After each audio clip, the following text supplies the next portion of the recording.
Welcome to Black Love Matters, where this serves a therapy session for figuring out adulthood, loving each other, and find our inner Brock and Michelle. or Jay-Z and Beyonce, or near I got one. This is gonna crack you up.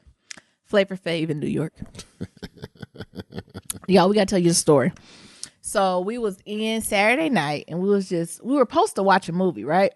But Neeram get a hope to the TV. Whenever Neeram get a hope to the TV, we're either watching some type of documentary or throwback show, like where Nyambi wants to watch a movie. What did we end up watching at least 4 hours of?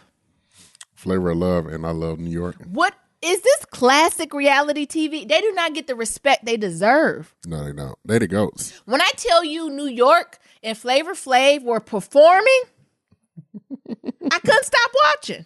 It was good shit.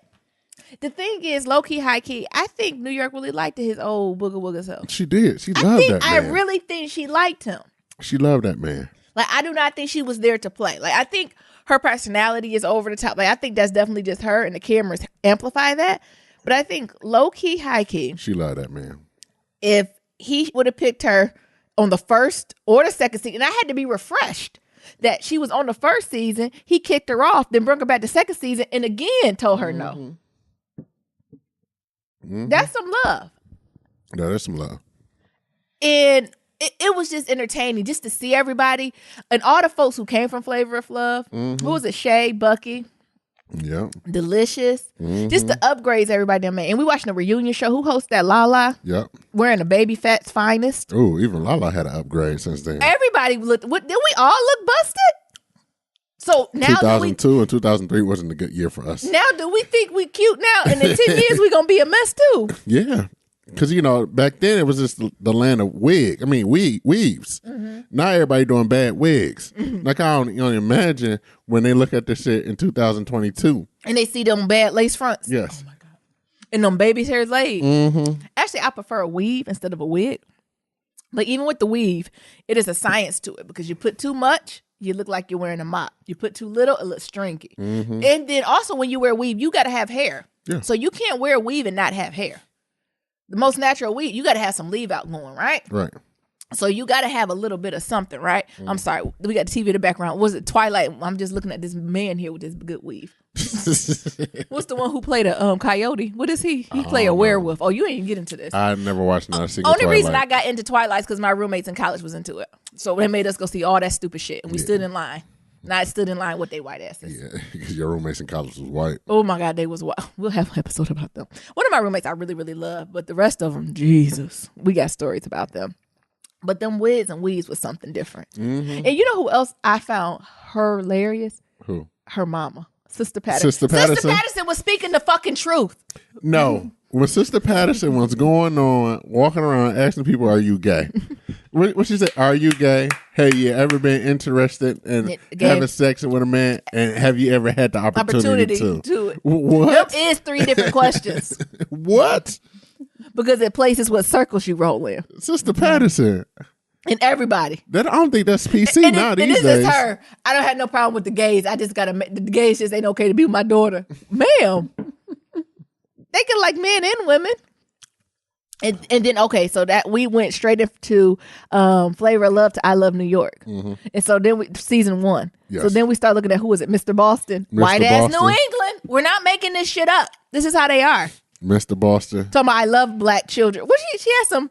Do you know New York? Do you know Tiffany is black? And he's like, I do know she's African. I'm not. Then she's like, you're not racist, are you? No. Of course you're not. He's like, if y'all have kids, your children be black. Yeah. Yeah. You know what? I love that New York have curves because, I don't like none of these anorexic chicks. Meanwhile, New York not curving. Back then she wasn't. She's skinny. Back then she wasn't. Even Delicious, though. Delicious ain't what she is now. Well, she still got all that ass. Yeah, she had ass, but it's a different level of the asses now. That's what I'm saying. When the kids look back in 10 years and they see all these asses like reindeers, what are they going to think? They're going to think they think we have body dysmorphia. So the funny thing is, like, I'm over here, like, looking at people's ages and shit. Like, Delicious only, like, 34. I'm like, what? So back then she was, like, 22-ish? I don't know. 25? That's scary, ain't it? Yeah. Because now we could run in the same crew. Exactly. And I'm like, back then, in my head, I guess we were older, but in my head, I was like, these people was old as hell. You know what I'm saying? I'm like, oh, they old. Right. And they were babies. Exactly. Like, it was barely legal. Because, some 21. Of the dudes on there's like, I'm 22. And we were in our late teens. So, yeah, I guess we could have been. But it was just them being 21 and us like 16, 17. Yeah. But I was just like, Jesus. That was some good shit. And then Chance and Real, the Stallion. Which one passed away, Lord? I don't know. Let me look it up. One of them passed away. I think the one with the one was since passed away. Oh, Real? Yeah. Because Chances. And then New York telling on herself. Talking about Chance is crazy. I stand corrected. What? She 40. I'm about to say now. Is 40. I'm about to say, I think she got a few years up on us. Not many. Like, 40 still would in the crew, but she a little bit mowed down the crew. Like, she not a millennial. Just me a millennial. He ain't a millennial. Mm-hmm. But, yeah, which one died? Real. Some type of colon cancer, was it? Yeah. Oh, that was sad. But the thing is, Real had sense, though. Even looking at this, he had a little bit of sense. But that Chance? Okay, they don't make them like that. You hear me? Real had a little bit more. You could tell he had some life experiences. Yeah. But his brother, and that's what New York needed. Yes. Who did she ever choose? We didn't finish watching Tango. She chose Tango. She chose Tango over Chance. Because it was between Chance and Tango. And Chance went off like, oh, you ain't gonna give me that? Fuck this shit, man. Deja fucking Vu. Just like she went off on who? Yeah. Flavor of Love. She should have went with Crazy Chance. Yeah. And that's why they did the Real Chance of Love. But anyway, we had us a good weekend. We ain't watching not a damn movie. Now, I just wanted, because I had the weekend off. I just wanted to curl up, put a roast in a slow cooker, drink wine, and watch movies. Now, I always want to watch a goddamn movie. I want to watch something else.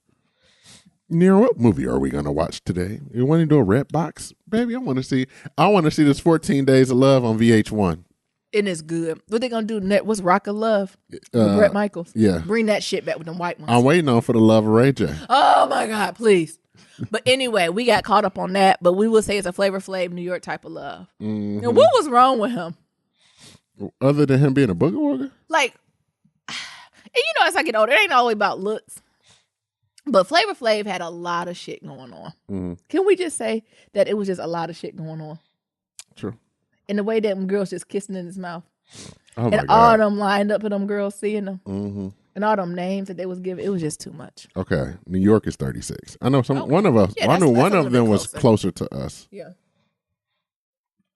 I think Delicia's always been older because I think New York used to tease her about being older. Oh, yeah, because she always talked about her little furries on her. Delicious, you look like a man with that mustache. She's going through the change. When I tell you this was good classic shit, it is classic shit. So if y'all, I think it's still going on. So if y'all got the chance to watch it, the shit is good. Just tune in, and you can tell it's old. Like it don't even with our TV, it's not even compatible. Right? What's it like the black panels? Yeah, because it was recorded in 4.3.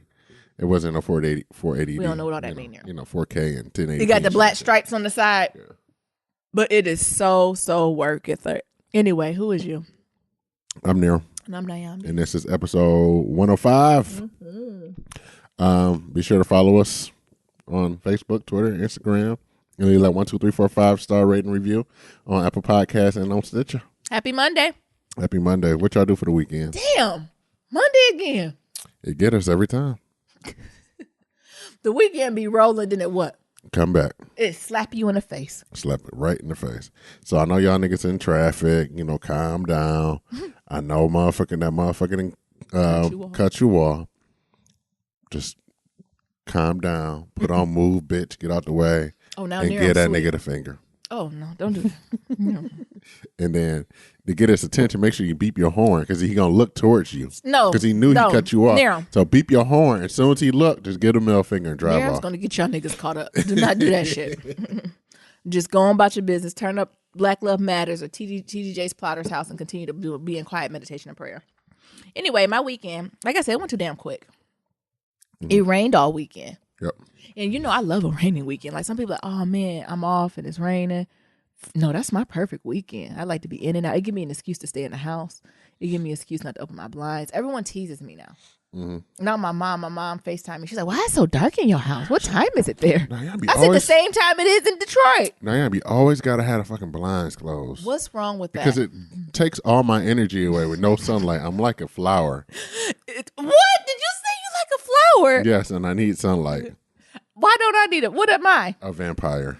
Desi don't need it. My mom said the dog don't even know what time it is. His circadian rhythm off because it's so dark in the house. He don't know what to do with anything.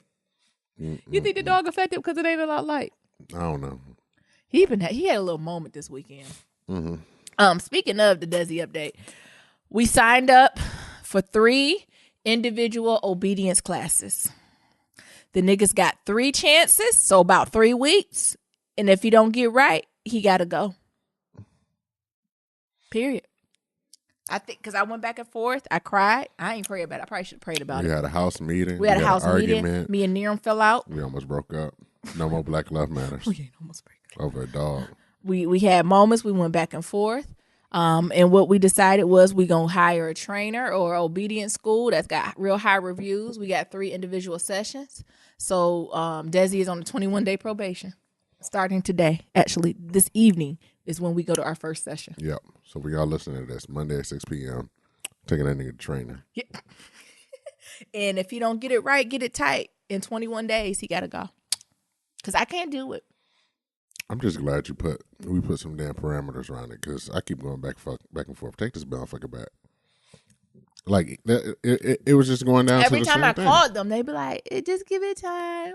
I think it just go back to the same thing. Like, we either going to put the time to train this motherfucker or we just going to take him back. But then I argue, is he trainable? Because the thing is, one thing is I think once our next dog, if we get another dog, I think I want him a little slow. Because this motherfucker's smart.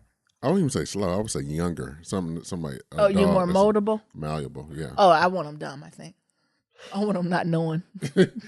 Every time you bring out a treat. Okay. Okay, yeah. I want it to be brand new. You want that nigga to chase squirrels? Yes. You want that nigga? Yes, because this one doesn't. This one been here before, okay? Desi has been here before. To the point where he don't fall for tricks, okay? He don't want the same treat. He know when it's time to go outside. He don't like to be wet. Like, he's very fucking particular. Yes. And also, you know what it is? He like a good housewife. He like a trophy wife. So we going doing a day trip this Thursday. So more money. I got to put him in daycare. And so before you go to daycare, you got to go to assessment. This nigga acting sweet. I don't know why you just didn't have one of our white neighbors watch the Now nigga. he being sweet because I'm scared he gonna embarrass the piss out of me and go shit and piss all over their house. Well, if they do, they signed up for it. You know how many dogs sit and piss in our house? We didn't dog set. So I don't have time to be embarrassed right now. So I paid the $40, and that's he in daycare. He in the VIP suite. And that's they gonna try to upsell me when I called. Talking about, do you want the VIP or the mega suite? I said, what's the difference? They said in the mega suite he get a TV. What the fuck is the dog watching the TV for? This nigga don't even watch TV here. Then they talking about he get a webcam. I don't need to see what he doing. Nope. He all right. He doing, look, I'm pointing. He doing this. Right. Laying around. Points at Desi. Desi sits on Ottoman. What?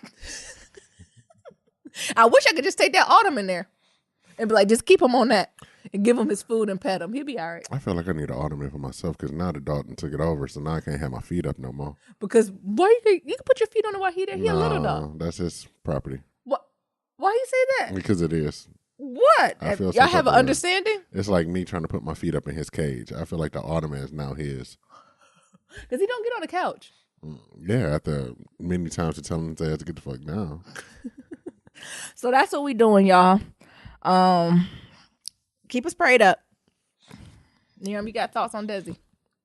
So I went to Petco and got a clicker. Oh, Jesus. This nigga is definitely untrainable. I told Niram he's doing too much. He can't be in the crate and he listen to the clicker. Niram want like a fucking German shepherd to go make him dinner. This is not, we have a miniature poodle. Miniature poodles are smart. He can't make you dinner. I ain't asking him to make me dinner, what bro. the hell did you want him to do? I got a list on the things I want him to do. Please hold. I want him to sit when I tell him to.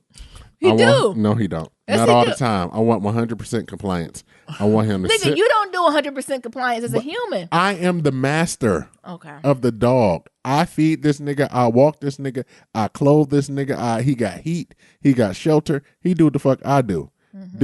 Do as I say, not as I do. Mm-hmm. So I want that nigga to sit when I tell him to. Yeah. I want his ass to go somewhere and chill and I ain't got to always look to see where he at because I'm worried about if he pissing or shitting. I want his ass. Daryl was just laying on the couch. Where he at? I said, damn, he is under the table.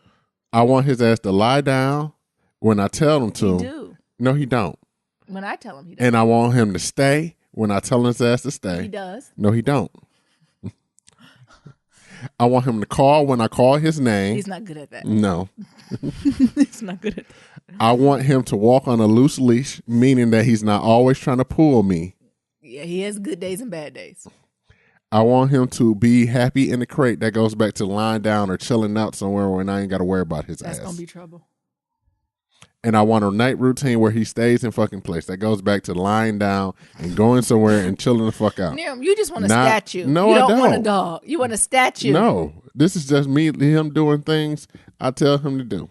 I want him to have alternatives when he's not. So when he gets bored, he'll do that. So we done bought all these toys and shit. This nigga ain't playing with the toys. He ain't playing with none of the toys we done bought. Mm-hmm.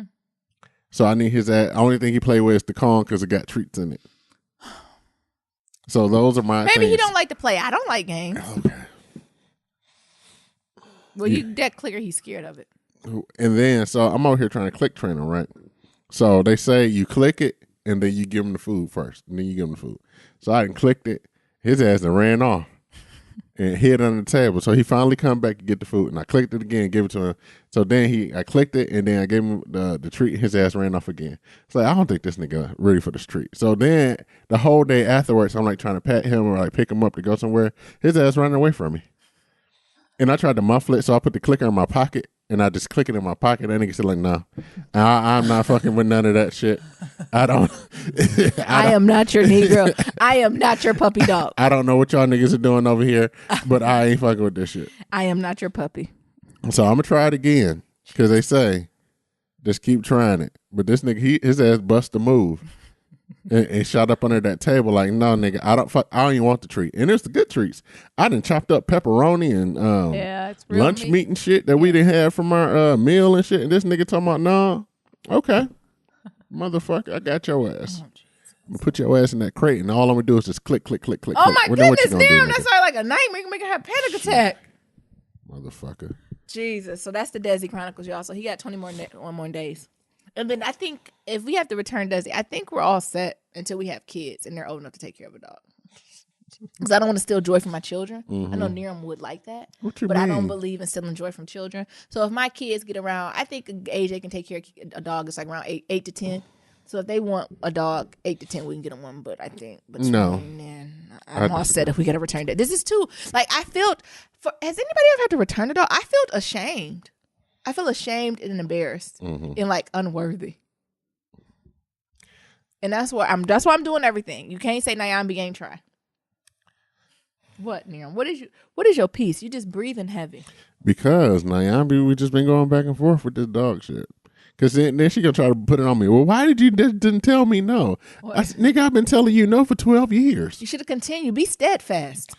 Be unwavering in your word. You said 2018 is going to be the year of bliss, and you said, and I said, you know what? And I was blissful for 12 hours. And I said, you know what? You want to be happy? Okay, you want a dog? A dog gonna make you happy? Even though I've been telling your ass that ain't gonna make you happy. And then guess what, motherfucker? You gonna get a dog. I mean, you got to learn the hard way. You couldn't suggest us fostering. You got to learn the hard way. Jesus. But again, Desi might just be a nigga. Or I don't know. I can't decide if he a nigga dog or white privilege. Which one? Talk to you white privilege. Why do you think you white privilege? Because he a white person dog. This nigga like to be on couches, sleep in the bed with you. This nigga like to be on your pillow and shit. He can't no. Because he ain't not in my house. I don't know how you was brought up. You ain't never had a dog. Not in my house. No. My mama ain't allowing that shit. And I ain't allowing that shit either. Not in mine. He can't come in my bed. Not in my house. She can lay on that ottoman. Smelling like wet fucking dog. First of all, my dog don't. My dog, I just bought the shampoo. He smells like sweet vanilla coconut. That nigga featuring smell like wet dog. Algae. We actually got to wash them today. Not in my house. So I don't know how you was brought up and what you thought dogs were. Niram, stop talking to me like I'm a nigga on the street. I'm talking to you like you're my woman. Mm-hmm. I don't know what you thought dogs were, but this ain't it. And this is starting to be a house divided. It is. 3 ways. Exactly. Me, you, and Desi going our separate ways. Anywho, I also got a lot of paper in the house. I need to get rid of it. How do y'all deal with paper? Paper just piles up, and it's stressing me out. Next, I'm thinking about, my career change. Y'all know I love education, but now I'm trying to shift. I'm really, especially after last incident, I'm thinking about shifting out, and I'm trying to figure out what I really like. And through some reflecting and journaling, I've kind of come to this conclusion that I love learning, so I'm always going to be a lifelong learner. But I think what I'm kind of going against now is this idea of learning for knowledge and learning for action. So I think in academia, that realm, we learn for knowledge, right? So the creation of knowledge, period. So you do all these things you learn, but even through that, something's missing, right? Yeah. I think I'm looking for an organization or creating my own organization or something that learns for action. So once we learn something, how do we put into practice? How do we move forward? We're like, how do we put these policies, new things we're doing into action? And if it don't work, you go back, like it's a circle, right? You go back to the drawing board. However, in education, I feel like that circle's a little bit different. So I think it's learning for knowledge. You stay at knowledge for a while. You do a pilot, then you go back to knowledge for a while, then you do a pilot again, and then you finally do it. And by the time you do it, you're behind, right? You're behind the ball. So I think, again, I've been just thinking what makes me happy. So I think it's really just applying new knowledge and creating action. Like I want to be with a group or organization that's constantly, innovation. Like I'm ready for that. And I know that depending on where you're at in your life, you want different stuff. And I'm sure it'll be a time in my career where I'm like, I just want to be at something that's just maintaining. I just want to maintain, right? But I don't want to be there right now. I want to be somewhere where it's like creation. Everyone's excited. Like that's where I really want to be. Yeah, well, the only way you're going to get there is entrepreneurship or, going to Silicon Valley or something like that. Because the thing about education, well, not education, but it's research in itself. Yeah. People. It's a lifeblood. You got to think about it. People's whole lives' work is on a question. And question, y'all. We speak it to the black academics. They might be mad at us, but your whole life work be based off maybe two questions. And the thing is, your question always got to be right in order for you to get more money. As soon as it's wrong, your career done. Yeah. And so it's the thing. So even if it is maybe got wrong, one article out of the wrongness. So even if it's still wrong, and that's the way how dirty, not I want to say dirty, but cutthroat academia and shit is, because if it's wrong, motherfuckers want you to retract the shit and everything else. Yeah. That's what I say. You might get one article out of it. So, it's just going back to the drawing board. It's really interesting and like knowing that game and playing that game. And, one of the things I was telling Nayan, because, I had this opportunity to go start a PhD program this August. They reaching out to me. Are you ignoring them? No. Oh, okay. No, I'm not ignoring them. Okay, I'm like, don't do that. No, but I'm starting to lead the little breadcrumbs like I'm not coming. Gotcha. Like, I'm like, well, because it's I'm just, because I love the PhD, right? Yeah. I'm torn, right? Yeah, you are. I'm torn because I treat it like relationships. So do I love the thought of academia or do I love academia? And that's the thing. Like some of the things about academia, I like between the hours of 12 to 2, your ass ain't doing no work. That's not true. No. I think academia allows a lot more flexibility and autonomy with what you're doing your work. Because, maybe Monday through Friday, your 12 to 2, you might not be working, but it's damn sure some Saturday nights, Sunday nights that you putting in heavy work. Absolutely. Right? You didn't let me get there. Oh, well, go ahead, Nero. Well, you took the words out of my mouth. No, but I'm saying that there are some points where, it's high times and low times and shit like that. But once your ass, you graduate, you get this PhD, now you got to go back and go through the tenure track and everything else just to be a professor. Yeah. I think you have to love it, right? Yeah. So I think really to be successful and to be brown, right? Yeah. So white in academia is a little easier. I don't give a fuck what nobody says, it's easier. Yeah. But to be brown or underrepresented population, you really have to love it and you have to be very particular, right? When you choose where you want to go and where you spend your life. It's not just about the research. It's about the location. It's about the resources, the community that's there. Like, I was just talking with Nia. Of course there's dream jobs in fucking North Dakota, but is your ass going to be, is that... Do your ass want to go to North Dakota? Right? Shit, your research don't hold you at night. And then also I think about, what somebody told me, like, figure out what you want to do. And if you can do it without a PhD, don't do it. Yeah. And I think at this point, the things I want to do, I don't need. Yeah. And I'd rather strive to be a millionaire than strive to be a PhD. Yeah, because, don't get me wrong. PhDs make decent money, honey. I think that's something that folks lead on. Like, the academics are just living in trailer parks. Mm-hmm. That's not true. Some of them are, though. Some of them are. Which ones? Some of them are. What? Which ones? Because it ain't the ones at community college because they the highest paid ones. No. Because that's something I was thinking about, shifting to community college. Mm-hmm. And getting out of more liberal arts type stuff. I was thinking about going to the community college route because they make great money. But I think even the structure of how education is going down. It's going to be less and less tenure track positions, and I don't even know if I think it's going to be a whole renaissance of education. Yeah. I don't know what it's going to be because I don't know if Nyambi going to be a part of it. But I think some shit about to get shifted. I think we're about to see a sharp decline in people who are going to 4-year institutions. I shouldn't say are going the way in which they're going. So it's going to be a lot more hybrid programs, a lot of more online shit where it's like, just give me what the fuck I need to give me some credentials. And then so it's almost like the death of student affairs, basically, right? So I think it's going to be. I think that's coming. But I also think it's going to be like, you know how a lot of people just went to, you know, the plants and shit or whatever and work with the work. I think now it's going to be a lot of people just going to school, not even school, but like going to entrepreneurship, starting their own businesses or going to tech companies because they learned how to code while they was in high school and they're pretty bomb ass coder and they don't need to know anything. Or better yet, for that ass, going to influencers. Yeah. And going through their program. Come on.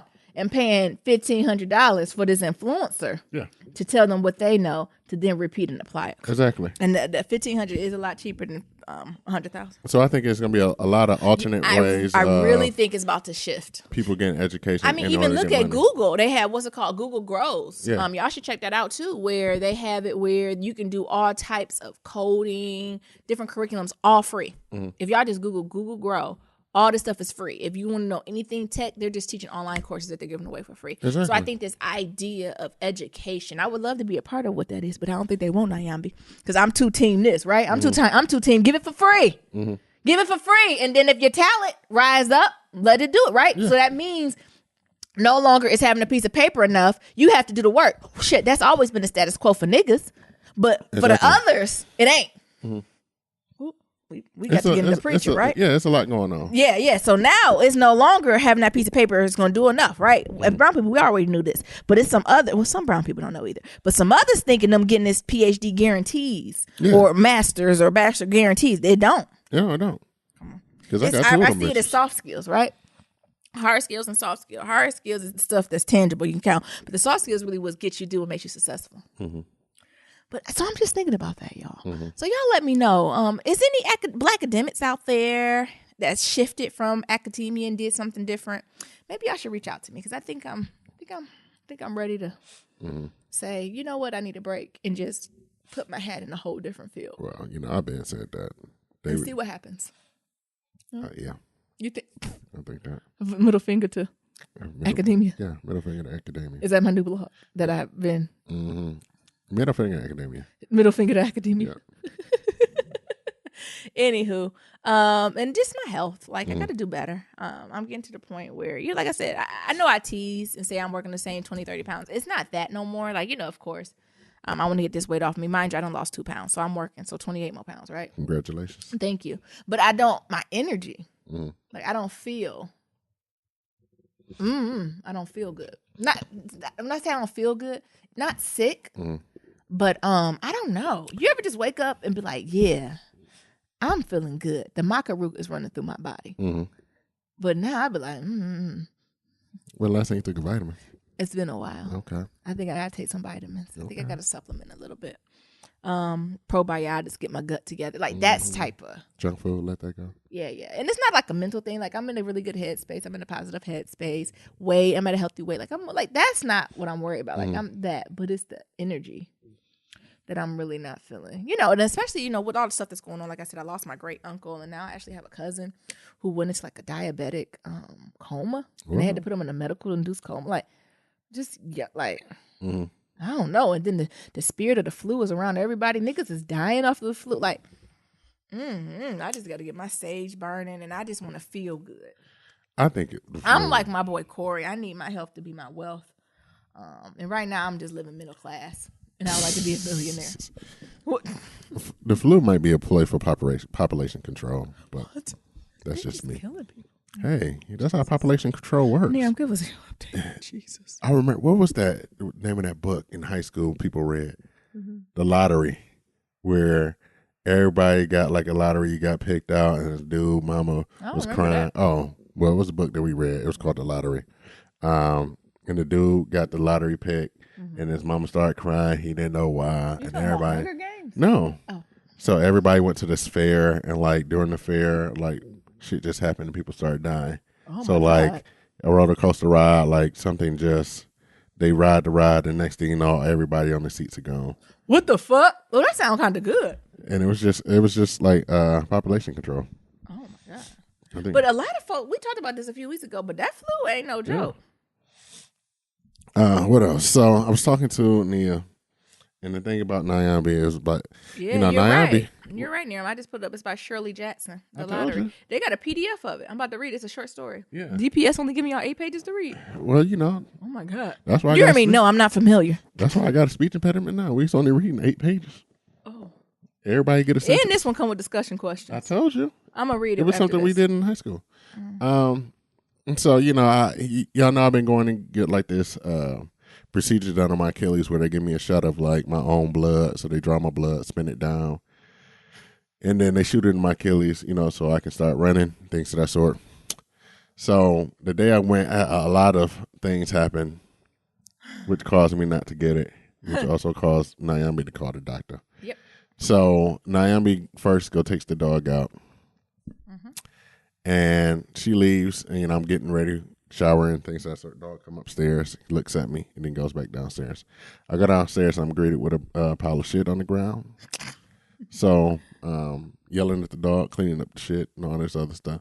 Send Nyambi a text to say, A very firm text, a very condescending text. it was not condescending. It was. It just said, you need to make sure that you are out long enough so the dog can use the bathroom. Yeah. Not only just peeing. Like, if the nigga got to poop, you got to let him out there long enough. Okay, now. I also wasn't feeling good, things of that sort. So you know how you go get these procedures, they get your weight and your blood pressure and all this other stuff. So your blood pressure high. And it was like abnormally high. So one of the things that I was like, well, you know, y'all got a bigger cuff, like blood pressure cuff, because y'all the one y'all got now not gonna work on my arms. Like, no, the other one's broke.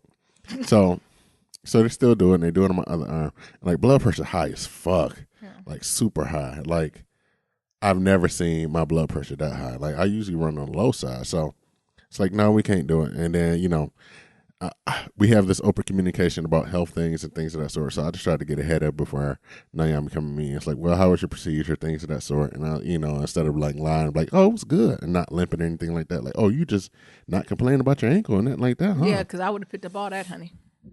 So I was like, yeah, you know, I didn't get the procedure done because they said my blood pressure was too high. What? So I'm telling her about all the other shit. Nyambi ain't hearing none of that. I'm going to schedule you for a physical. Via text. He's saying this. Give me your information. Give me your insurance card information. What the hell? And then she scheduled me for a physical. Then my question is, well, why I don't see a calendar, a Google invite for yours? Worry about yourself.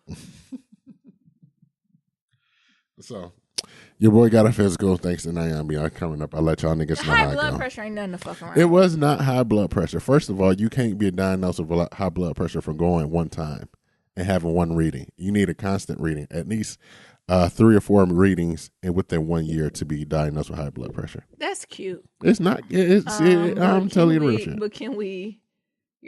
Let's get ahead of it. I'm just telling you the real. Coming from my cardiac rehab undergrad, you need at least 3 readings of high blood pressure within 1 year to be diagnosed with that. Now y'all be freaking out. So of course. So doing that, and then we also had like a little date night. Damn, what day was that? Was that Saturday? Friday? It was yesterday. It was not. It was yesterday. It was Saturday. No, it wasn't 2 Saturday. days. Oh, Friday. It was some Friday. Was it? So you know, went on a little date night at this little hipster faux spot. It was good. Yeah, it was good. It's like one of my. It's close to like one of my favorite restaurants.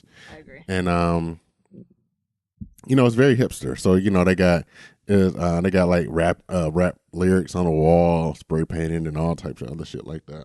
Mm-hmm. Just, you know, gentrified white hipster shit. They just taking all the black culture. So absolutely, it was fun, you know, doing that, and then, you know, running some errands and just spending some time with my bae. It was fun. Yeah. You got some pillows up?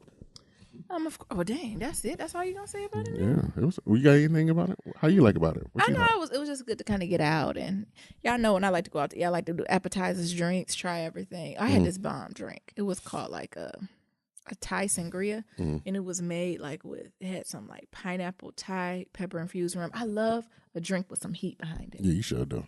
And it was so good. We might not have an episode on Friday. Why? Because we're gonna be at Robin Thede on Thursday. Oh, I thought we was gonna try to put in work. We might not have an episode on Friday, y'all. Yeah. So I guess Wednesday we'll explain more. We're going to see Robin Thede Thursday, and we don't know what time we're going to get back from New York. Yeah, because we want to include that on the Friday episode, don't we? Mm-hmm. Yeah, and I work Friday. It might not happen. We'll let y'all know though. We'll keep you updated. Unless it be a super late, like after you come home from work, and then we record and put it out. But niggas like be pissed. No, they don't be pissed. I think folks have routines when they listen, right? I don't think folks be listening to that candlelight dinner. Right. When is Valentine's Day? Wednesday. We are being raggedy for Valentine's Day, ain't we? And Black Love Day. Black Love Day. Y'all learn that's not really me and Niram's strong point.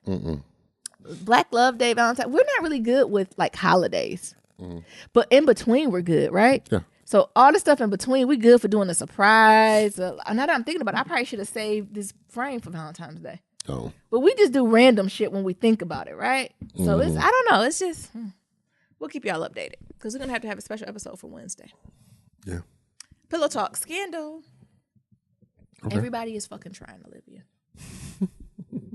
And I'm not here I am Team Olivia, and I'm not always Team Olivia, but I am Team Olivia, and they are working sis' nerves. Everybody is on this white feminist bullshit we talking about, right? So Quinn, Melly, they on this, what's the redhead girl? We supposed to be girls? But all of a sudden, I'm the bad guy now? What? You ain't get that vibe. You ain't get that energy. You ain't get that white feminist energy. Melly mad because Olivia killed her dick. Was she wrong? No, she wasn't wrong. Well, all right then, bitch. But she... You got to pay the cost to be the boss. But still, it don't feel good, and she's still a little pissy about that. Yes, but that don't mean you go and out your person. That means, bitch, take a week off. Let me not see your face. Consequences and repercussions. So I ain't like that type of shit. I was saying Olivia need more black friends.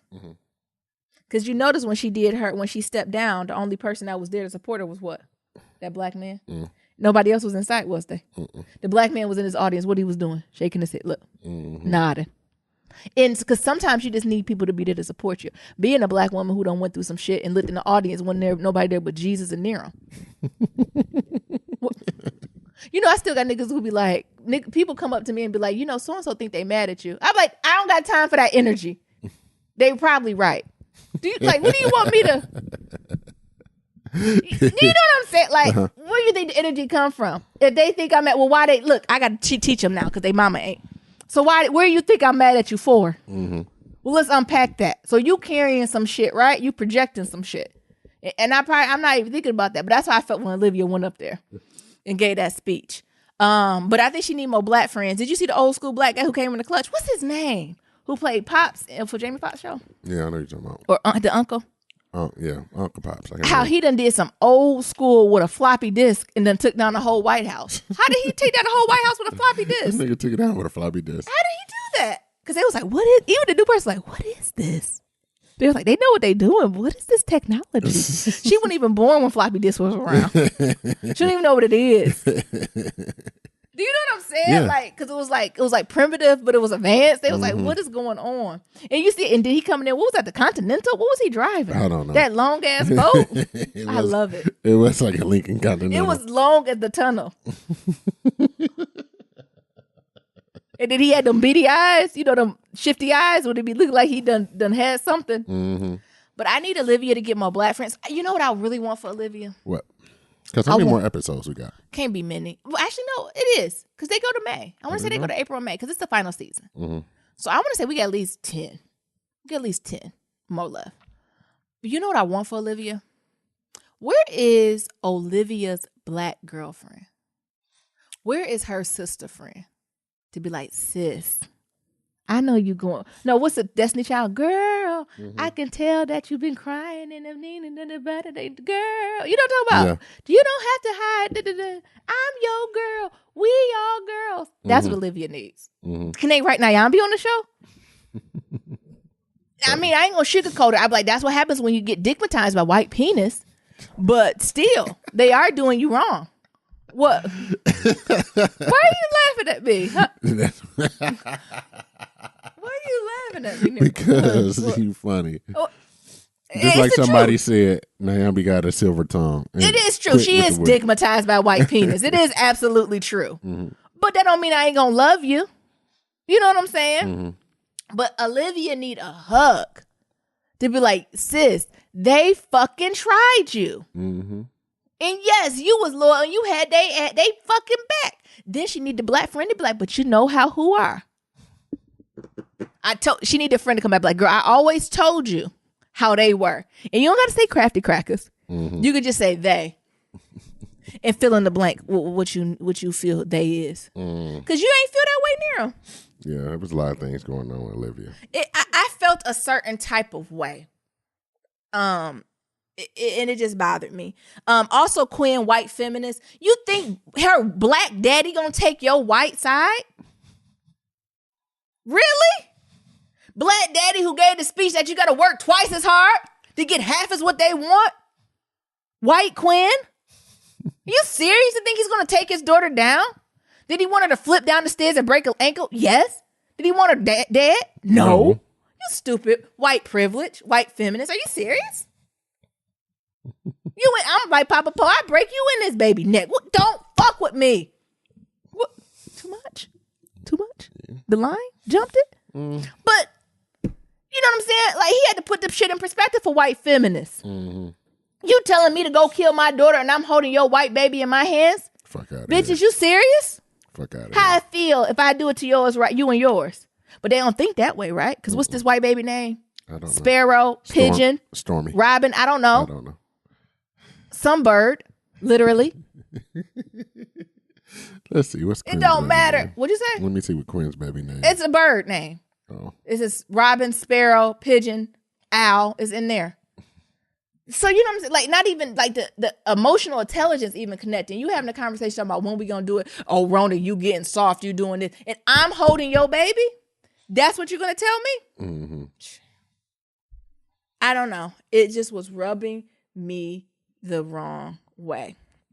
And I'm trying to figure out what Olivia's next move is because it surprised me when she stepped down. Mm-hmm. I'm hoping that she goes with Nyambi's favorite quotes.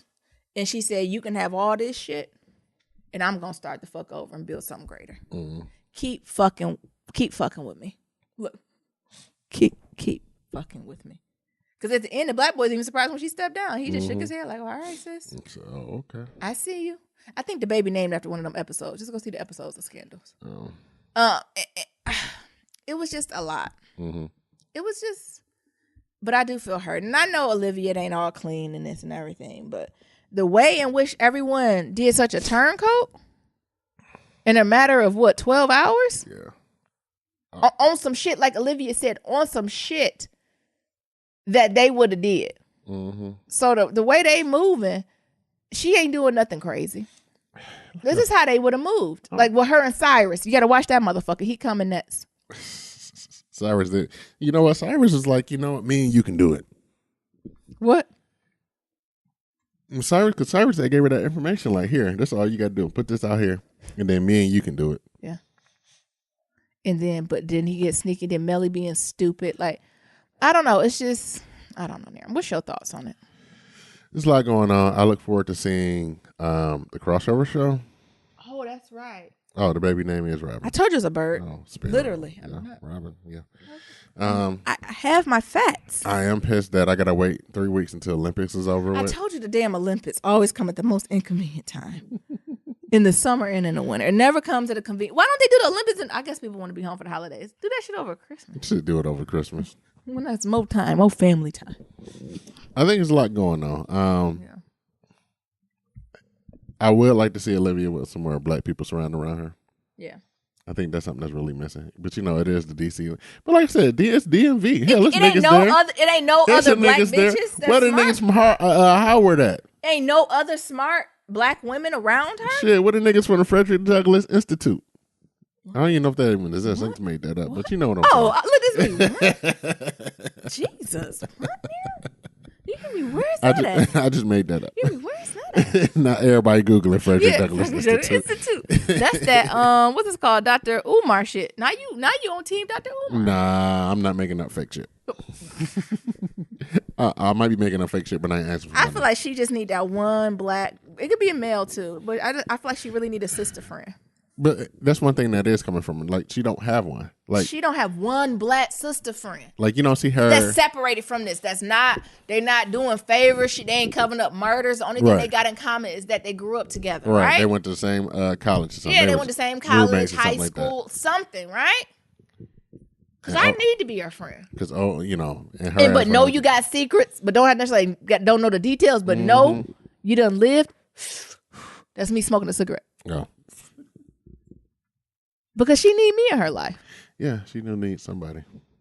And I feel like she just, I mean, she got her mama, but that's a different breed, honey. That mama gone. I don't know where she at. She'll be back. I know. She a different breed, though. She a different breed. Mm-hmm. So I am Team Olivia. Kick rocks. Everybody else. Neil? What else we got? Oh. Did we hit everything? Yes, we did. I hope so. Now I want to talk about listening.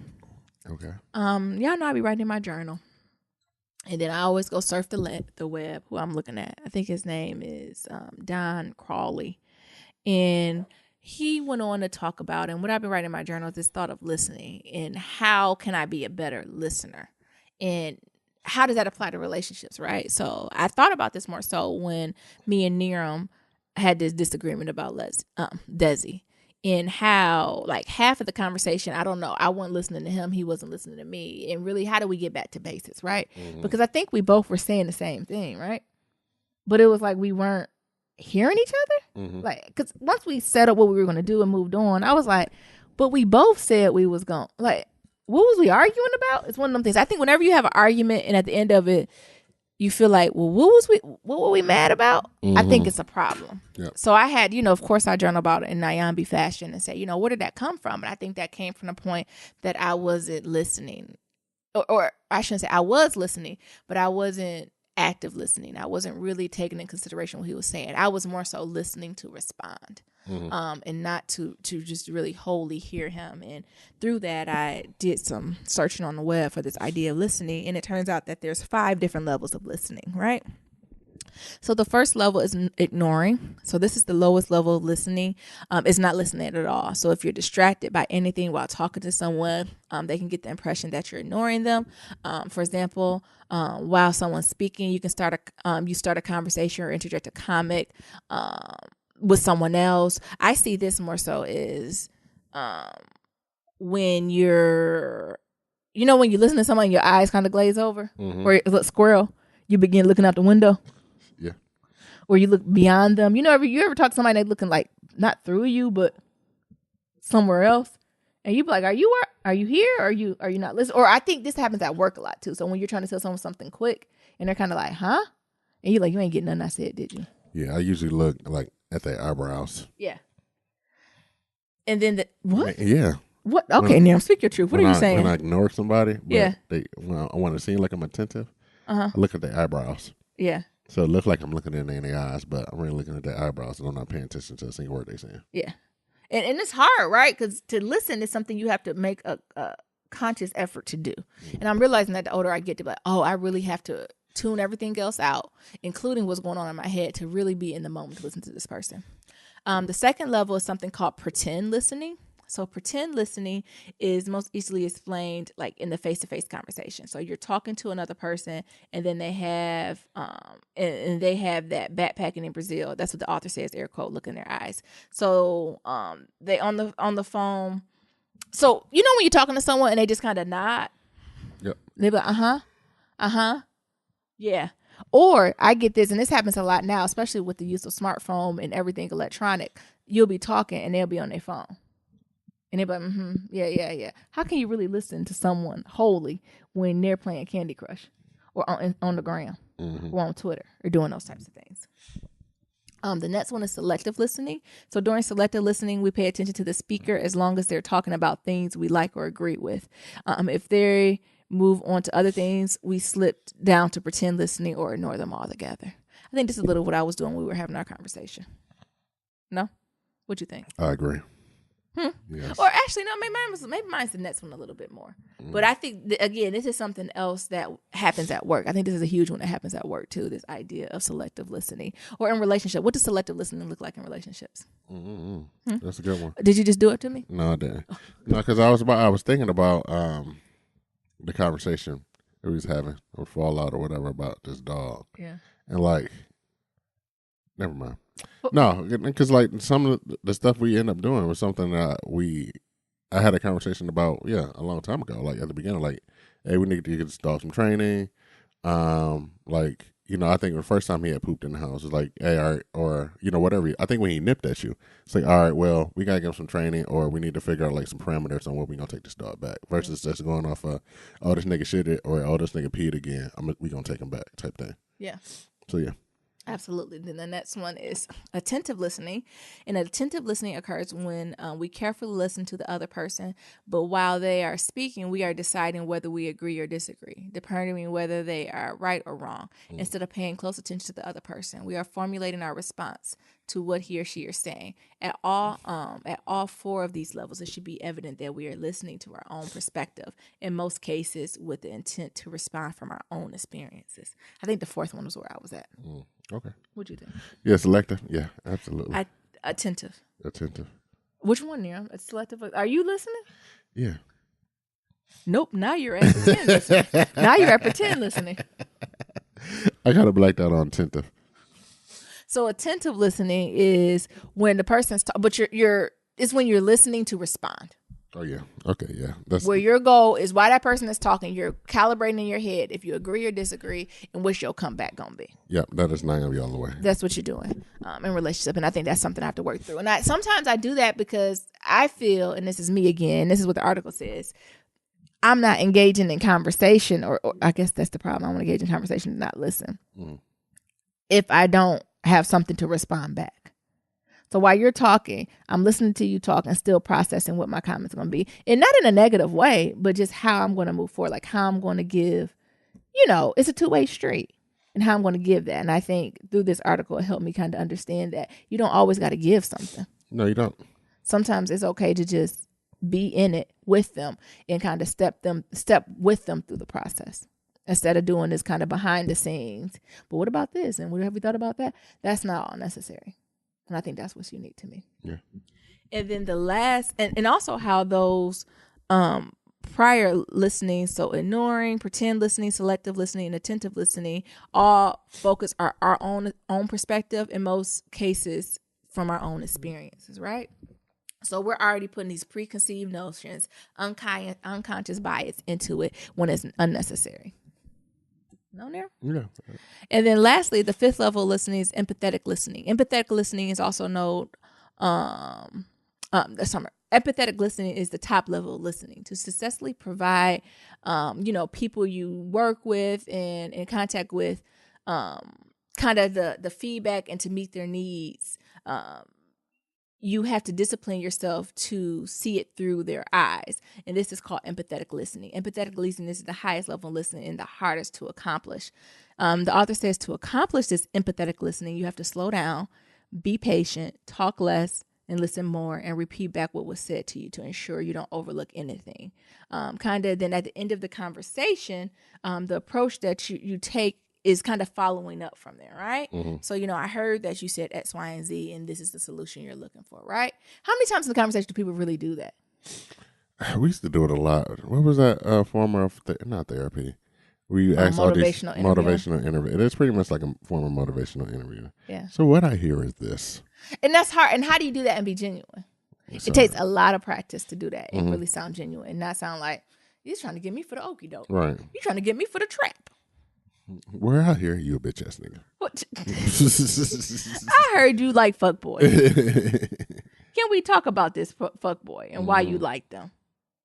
What's your thoughts on listening, though? I definitely think there's a lot of forms of listening, and I think these are very interesting on how they label them.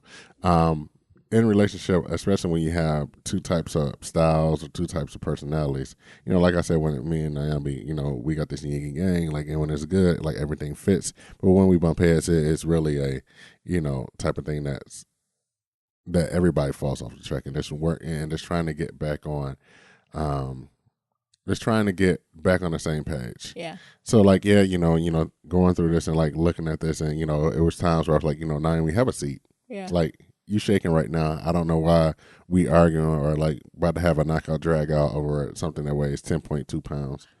12.2 pounds and barks and shit. Like, at that point, and I know for her, like, it was serious because, she's thinking about, like, the embarrassment and things of that sort. And I'm like, well, I've had multiple dogs. Like, get over the shit.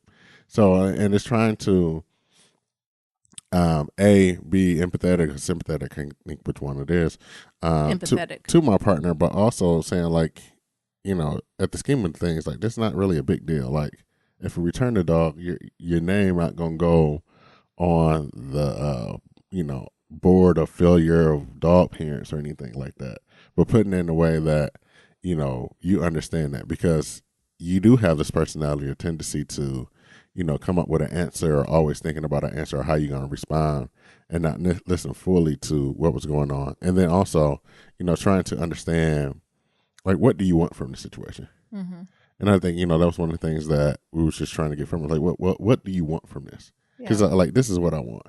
Like, you spend a lot of time beating yourself up, worrying about this other situation that we got going on. And I don't need that for a dog. So if that's going to solve that problem, then yes, we need to get rid of them. But if that's not, then what are we doing here? Yeah. I agree. Yeah. Good stuff, though. But that's something I'm charging myself with doing. Is really paying attention to listening, not just even with all my relationships, right? So not only with Niram, but with my parents. I think I've been really trying to practice it with my parents. I don't know if you noticed lately. Like usually I always try to respond. Sometimes I just be like, okay. I really try to listen and understand where they come from, and it's less stressful on the listener's end because I think sometimes when folks are really empathetic, you try to become this problem solver, and you're not. It's not your problem to solve. And I think that's that's something that's that you have. I wouldn't say against you, but you are it's intrinsic in you to want to solve problems, and you think of every conversation as a problem to solve, and that sometimes it's not your problem to solve, or sometimes they just want to hear you vent. So by you putting these solutions to these issues that they have that they really didn't want or need, you putting hardship on yourself because you're like, well, they ain't do none of the shit I said, and now I'm angry because I didn't spend all this time and effort of doing it. Exactly. Yeah. So again, that's something I'm just working through, but it takes a lot of the time to see where you're at, even when you're listening. Like, so when I've been in conversations with folks, I've really been trying to see where I'm at and what type of listening I'm doing, or even just doing little tricks for myself. After I talk to friends, they're like, "What did I talk about? What was they talking about?" You ever go to the phone with a friend like, "What was we talking about?" Yeah, that's a problem, right? Like if I don't remember what I just said 10 minutes ago, or what the other person said 10 minutes ago, what like you said, what are we doing this for, right? So it's just something, again. What y'all think, listeners? Yeah, what level of listening are y'all at? How do y'all practice empathetic listening? Kind of, when do you check it? And also being on the other side, can you even notice when folks aren't listening? I guess you can. Sometimes. You said sometimes. How do it feel, Nero? Sometimes you can just tell. Because, especially you been with your partner. Like, your partner tells. What's my tells? I'm not telling you. Why won't you tell me? Because this is my strategy, and I'm not going to tell you what it is so you can try to switch it up. And then I got to learn something different. What do you mean? like I know there's probably some tells. No, I'm not giving you zero. Okay. Like, I'm pretty sure there's some tells that I do that you see like, oh, this nigga on some bullshit. Yes. So, are you going to tell me what they are? Exactly. You know what they are. No, I don't. Because they're so explicit. No, I disrespectful. No, I don't. So, and I think when you're dealing with a partner, like, that, and sometimes you just got to call bullshit on it. Yeah. And then they might get defensive, but how do you deal with that? Yeah, they are going to get defensive. Ooh, that's a different episode. Dealing with defenses of your spouse, of your partner. How do you deal with defensive partner? How do you unarm those defenses, right? Because we're on the same team. That's what Papa said. We don't keep score. Right. And then how do you be empathetic as a partner to say it must be something going on for them that want to be this distracted? There's levels to this love game, ain't it? Surely is. Lastly, can we talk about one more article I found? Yeah, what we got? The week of articles. It's actually a sister. That's why I wanted to do it. It's in Psychology Today. Her name is, I think that's why I liked her. It's close to my name, Chaman Ajin. Okay. And it's about the dynamics of love. And what she's doing is kind of looking at love through a scientific lens. So I just thought it was something, a little cute to look at. Okay, what we got? She goes on to talk about how love is kind of a common human pursuit, and people crave love and intimacy and wanting to be understood, cared about, and close to others, as being motives for us to take action, like few other desires. So if we all want love, why is it so hard for us to find and hold on to it? That was a sentence that got me. So if we all want love, why is it so hard for so many of us to find and hold on to it? Why do we push it away or dismiss it? And why do we have trouble admitting we feel it? It isn't just so we can all listen to Al Green, Adele, or John Legend sing about it. It's because love is a dynamic and is experienced in a variety of ways, and it touches every aspect of your life. Come on, intro paragraph. That was a bomb ass intro. When she said Al Green, Adele, and John Legend, which one is yours, Near? Which one you'll go to for sad songs? Sad. I add Sam Smith to that. Oh, sad songs? Yeah. Oh, John Legend got a. Oh God. He always got a sad ass song. John Legend sing "Motherless Child," and I wanted to ball up and die. Shit. Al Green got old. Al Green got brown liquor music. Mm-hmm. Al Green to make you drink alone. Mm-hmm. But John Legend do got some sad songs. Adele just don't sit right with me. What? There's a fire. She be singing them Negro spirituals. Yeah. That's what my mama said. She don't like that white woman singing Negro spirituals. The author then goes on to talk about how love can make us feel at ease, confident, secure, and blissful. And at other times, it can trigger feelings of guilt, shame, and drive us to behave in ways that are unbecoming. She spent the last few years, what's her name? Charmin. Am I saying that right? Chaman. Exploring the dynamics of love through the lens of dating. And what she's done is kind of incorporated her clinical experience with her personal experience to find treatment models to best navigate the search for love. Mm-hmm. So she then goes back and backtracks. So I thought it was unique that she kept talking about this idea of dynamics of love, right? So what does she mean by dynamics? And she got this from an engineer, I think his name is Michael Stock, that defined dynamics as the study of driving forces that describe a system of how it changes. So keeping this in mind, from the scientific point of view, the dynamics of love can be described as an exploration of the driving forces in a relationship. So those driving forces can be desire, happiness, compatibility, attraction, and obligation. That describe a connection with another person and how it changes due to the internal or external variables. So those variables can be communication, family, other relationships, and individual mental health and everything. You still with me, Nero? Yeah, I'm still with you. All right. So then that engineer Michael Stott then goes on to say, if we use physics as an example, which is by nature is the dynamic, and we see the total energy of a physical system may be described by the sum of kinetic and potential energy.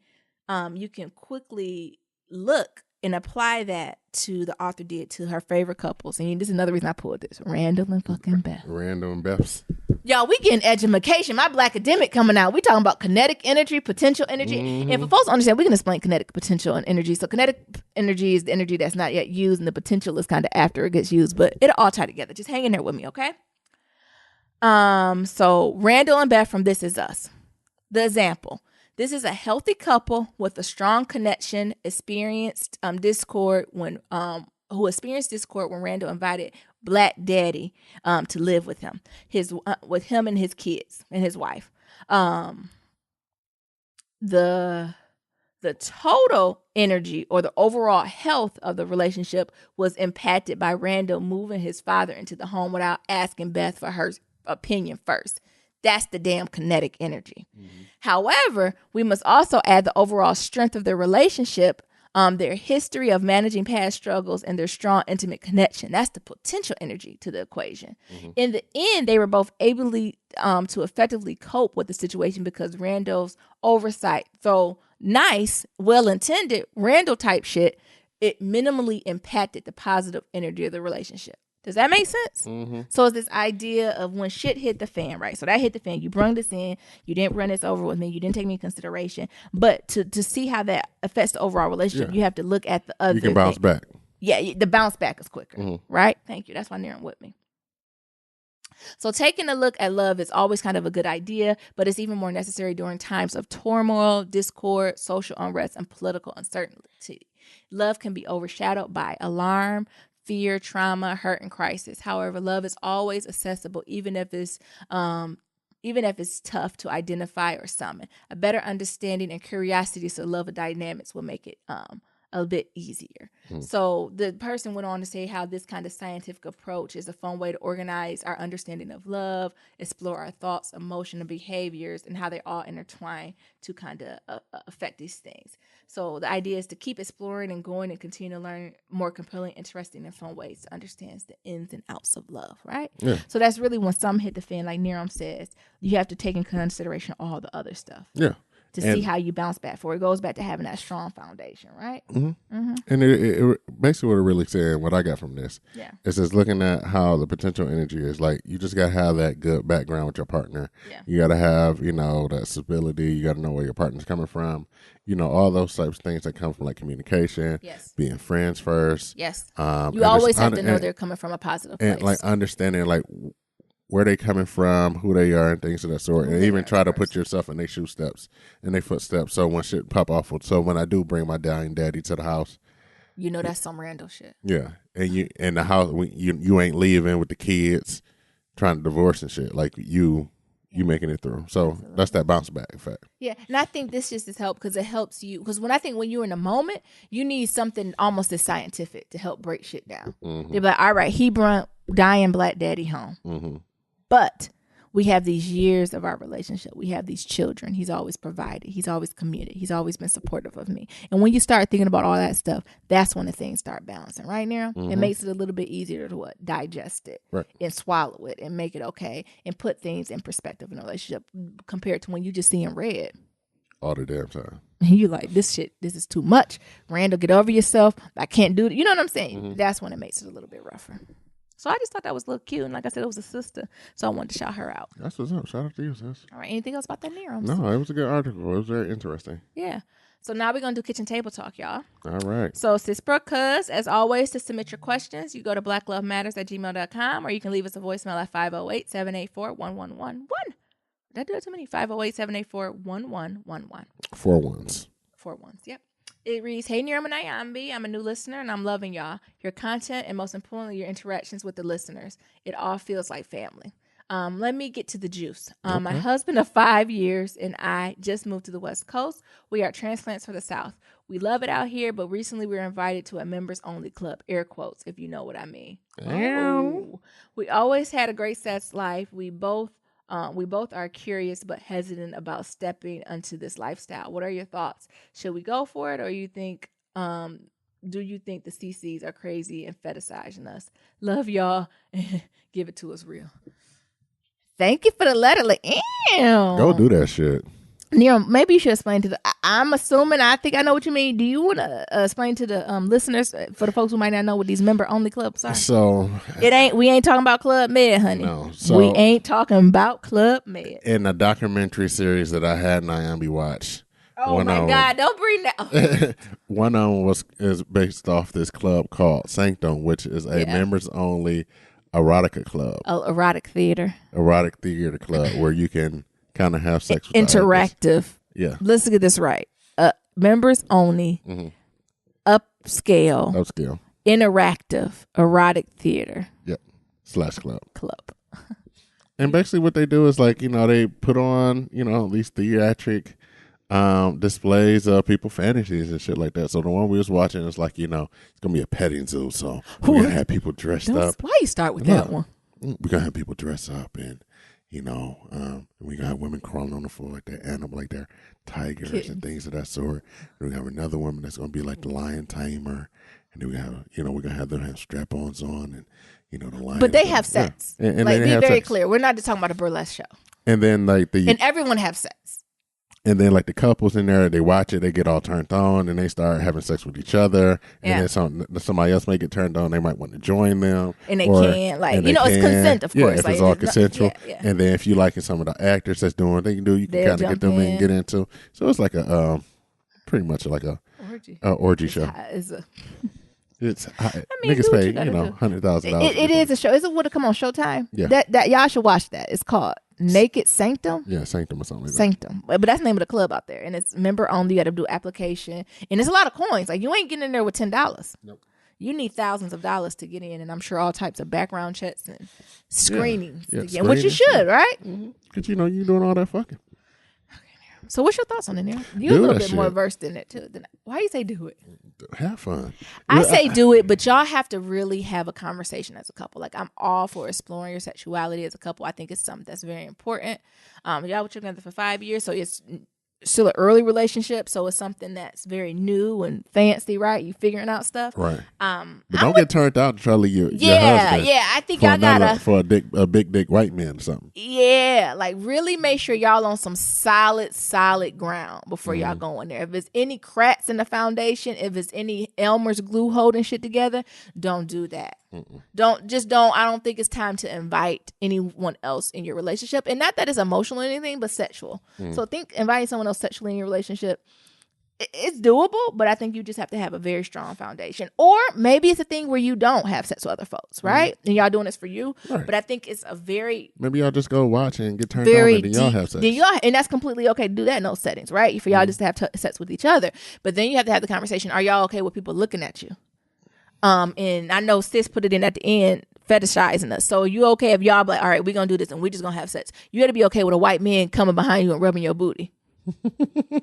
Meanwhile, I'm sure they'll ask, but just that'll throw your energy off, right? If a white man come whisper in your ear, can I join? No, ma'am. No, dog. You cannot. Okay. So I think what it is y'all have to have a bigger conversation. One, is your relationship on solid ground, period. I know y'all say y'all transplants. I don't know how long y'all been out there. Right. Like, is that firm? And but also, keep your family out your business and y'all talking about this shit. Yeah, I don't think I would bring it. And y'all from the South? Yeah. No, that's not their business. I don't even think I would tell my friends if they not liberated. And y'all know what I mean by liberated friends. Folks got friends who liberated, not liberated. Do you think I'm a friend who liberated folks talk to? Yes, you are. Very liberated. Like, y'all know what I'm talking about. It's just some friends that I can't talk about sex things with. And not because I don't think they would look down on, but it's just the energy ain't what I need, right? I definitely believe in fluid and sexuality, and like I believe in all that, right? Like, well, you already know what my things, the things you can't have sex with. As long as you don't fit that criteria, we're golden. But a lot of folks don't, and that brings unnecessary stress to you. And the purpose of this, and you're gonna pay a lot of money to join this club, is for you to be free and have fun. Hell, I'm just excited y'all got somebody like y'all energy. Send a picture. Somebody like y'all energy enough to invite y'all to this shit. Cause this shit members only and invite only and shit like that. Yeah, those things be invite only. So you got to know somebody who win it. To be like, I want to fuck you. Woo! Or hell, it's just like they vibe. I think it'd just be interesting just to go and watch and eat popcorn. Yeah, I just want to go. Shit. I mean, I'll kiss on their neck to put. You know me. It's like real life porn, baby. I've been lifted the mask because a lot of them they had a mask. I'm like, let me get a good look because it's all masquerade and shit. Yeah. I have to wear my contacts in. I can't have my glasses under the masquerade. Let me see it. If I'm going to see it, let me see it. But again, I know y'all gotta have your conversation. Once you know your relationship's on solid ground, then the next conversation I will have is about expectations and limits when it comes to this. So are y'all all in? Are you okay with him having sex with men or women? And the same with you. Is he okay with you having sex with other men and women? Can you invite other folks in your room? Like, do you have relationships with these people outside of, we acting like they going to sanctum, but whatever this members only club is, like, I know that sounds nitpicky, but I think all those things need to be put on Front Street. He going to the member only club eating booty, but he ain't never licked your booty, let alone licked your finger, and now he licking her booty. Now you gonna kiss me in the mouth? No. All that stuff needs to be established. Are y'all going together? Are y'all allowed to go by yourselves? Yeah, it's all that stuff they gotta. I think, and I know it sounds very check the box, but I think for your relationship, it's very, very important. Can Naomi like, Naren, you can go, but you can't go by yourself. Absolutely not. Naomi the type of person like, no, nigga. We going together. Or, and what she or he's comfortable with. So a lot of times these clubs have themes, right? So is it like an S&M type thing? Who want to be tied up? Who don't want to be tied up? You know what I'm saying? Like all this stuff play into it. Do you want other men touching on? Does the woman feel comfortable with other men or women touching on her? Is the spouse okay with that? Like, and it sounds petty. But it's real. Because if you're down for the cause, it's cute till it's yours.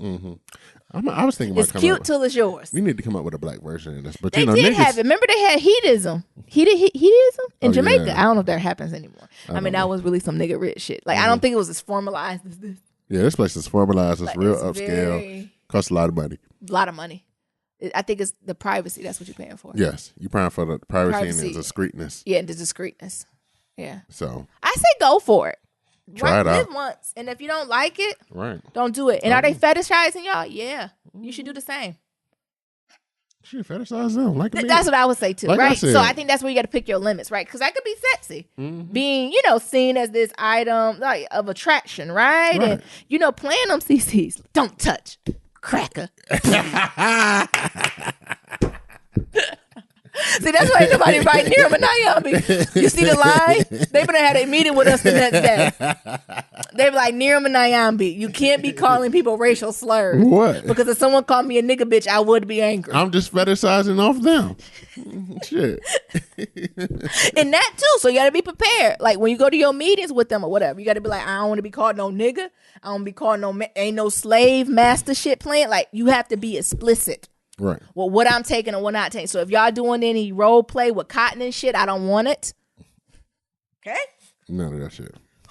But yeah, so I think to a certain level, you do have to be prepared to be fetishized. But I think, again, you set up the boundaries. Right. Right. So Nyambi ain't okay playing slave fetish, but, maybe getting tied up different. Like, you know what I'm saying? Mm-hmm. And being okay with that. And on the flip side, knowing that maybe somebody in that room do think Black women's bodies are beautiful, right? Mm-hmm. They think, how the booty go, like maybe they are that. I can digest that more than some slave shit, right? Right. So I think it's just setting the expectation and being able to be flexible on both sides. I really don't have really fetishes with white people. When white people have sex, it look like poultry, like chicken. Like I said, it's like a real life porn. Yeah, so I say enjoy it, but you're gonna have to set a lot of explicit rules. Mm-hmm. And I think that's how you're supposed to do it, right? That's consent, right? So everybody having fun. But if you go, can you email us and let us know how it is? You don't have to say the name of the club. No. Just let us know how it is. Just let us know. How much it cost? I keep asking more questions now. How about just do a ballpark? A ballpark. Because it got to be. How much you think it'd be now? At least 10 G's? Yeah, about 10, 15. But how often? They hold it like once a month. So 10, 15 a month. I don't know if enough dick is worth that. What Kendrick dick is free. No, he said it ain't free. No. What do you think? Can't get this dick for free. I think it's at least starting at 10 G's. Yeah, I probably assume so. Whew. They better be doing a lot. Well, you know what? 10 from what G's, I seen on Showtime, it was a little entertaining. Look, 10 G's, I want good food, good drink, and I want slavery reenactments. 10 G's a month? Now you want slavery. You stupid. 10 G's? 10 G's? Yeah. You're right. We come as we are in here. Hell yeah. But I won't say count it off. You just got to have some really hard, deep, detailed questions. If this the time you ain't tell your husband or your partner what your kink is, it's about time you tell them. Right. Both ways. And going in there and let them know what your kink is. And then at the same time, finding out what their kinks are. Right. And being just completely open and transparent. And at least try it one time. Exactly. And if you got the coin, just try it one time, then email us back. Exactly. I'm kind of experiment. You're right now. We should start a black version of this. What would the black version be? I don't know. Like Hennessy and chicken wings. Yeah, it's gonna be chicken wings, Kool-Aid. Just black things. There's all songs from the 99 to 2000. And like the room would smell like coconut oil and like Egyptian musk. And you know what? Maybe like all shea butter. Like we don't got lube. All we got is coconut oil. Everything's all natural. Everything is just greased up. Everyone's just sliding off each other. It look all the erotica theatrics to be like based off a black theme movie. So. Oh my God! What? So we have like a color purple night. Yes, or like Baby Boy. Hood classics. Yes, just doing the hood classics and shit like that. It might work. Mm-hmm. All right. Anything else now? But I say go for it, but have a lot of hard conversations. Don't do it if your shit ain't on solid ground. If your husband don't know your kinks, y'all better start sharing it now. And also, I think it's important for y'all to do it first, too, right? So don't go there and be like, oh, my dream is to do X, Y, and Z. And y'all never even tried it with yourselves. Mm-hmm. So I think y'all need to try a little role play doing some stuff, too. Yep. All righty. Want to close us out, Nero? Yeah. So to submit your Black Love story, go to blacklovematters.com. To submit any question for Kitchen Table Talk, shoot us an email at blacklovematters@gmail.com. To leave a comment about anything that we talked about, head on over to our website. That's Black Love Matters. Man, that's Black with no K. We got that SoundCloud, and we also got that voicemail, and that's at 508-784-1111. That's 508-784-1111. Talk to y'all later, and remember, love is ever evolving. Peace.